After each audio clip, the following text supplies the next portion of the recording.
ಹೊಣಗೆರೆ ತಾಲೂಕಿನ ಮಾಯಸಂದ್ರ ಹೋಬಳಿ ಸೊರವನಹಳ್ಳಿ ಗ್ರಾಮ ಪಂಚಾಯಿತಿ ವತಿಯಿಂದ ಹೊಣಗೆರೆ ಗ್ರಾಮದ ಸಮುದಾಯ ಭವನದಲ್ಲಿ ಡಿಸೆಂಬರ್ 26ರಂದು ಪಂಚಾಯಿತಿ ಅಧ್ಯಕ್ಷರಾದ ಶ್ರೀಮತಿ ಜಯಲಕ್ಷ್ಮಮ್ಮ, ಉಪಾಧ್ಯಕ್ಷರಾದ ಮಂಜುನಾಥ್ ಆರ್ ಇವರ ನೇತೃತ್ವದಲ್ಲಿ ಗ್ರಾಮ ಸಭೆ ಮತ್ತು ಸಾಮಾಜಿಕ ಪರಿಶೋಧನಾ ಗ್ರಾಮ ಸಭೆಯನ್ನು ಆಯೋಜನೆ ಮಾಡಲಾಗಿತ್ತು.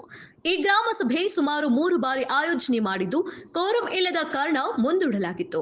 ಕೊನೆಗೆ 4ನೇ ಬಾರಿ ಹೊಣಗೆರೆ ಗ್ರಾಮದಲ್ಲಿ ನಡೆಸಲಾಯಿತು. ಗ್ರಾಮ ಸಭೆ ಶುರುವಾದ ಕೆಲ ಹೊತ್ತಿನಲ್ಲಿ ಕಾಮಗಾರಿಗಳ ಕುರಿತು ವಿವರಣೆಯನ್ನ ನೀಡಲು ಅಧಿಕಾರಿಗಳು ಮುಂದಾದರು. ಇದೇ ವೇಳೆ ಇದರ ಬಗ್ಗೆ ನಮಗೆ ಸರಿಯಾದ ಮಾಹಿತಿ ಕೊಡಿ ಎಂದರು.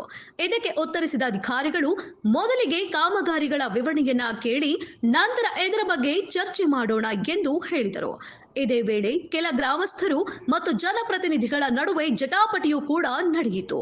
ಒಂದು ಕಡೆ ಕೆಲ ಗ್ರಾಮಸ್ಥರು ಕಾಮಗಾರಿಗಳು ಸರಿಯಾಗಿ ನಡೆದಿದೆ ಎಂಬ ಮಾತುಗಳು ಕೇಳಿ ಬಂದರೂ ಸಹ ಇದಕ್ಕೆ ಪೂರಕವಾಗಿ ಕೆಲ ಗ್ರಾಮದ ಯುವಕರು ಕಾಮಗಾರಿ ಮಾಡದೆ ನಕಲಿ ದಾಖಲೆ ಸೃಷ್ಟಿಸಿ ಹಣ ಪಡೆದಿದ್ದಾರೆ ಎಂಬುದಕ್ಕೆ ದಾಖಲೆಗಳನ್ನು ಅಧಿಕಾರಿಗಳಿಗೆ ತೋರಿಸಿ ಇದರ ಬಗ್ಗೆ ತನಿಖೆ ಮಾಡಲೇಬೇಕು ಎಂದರು.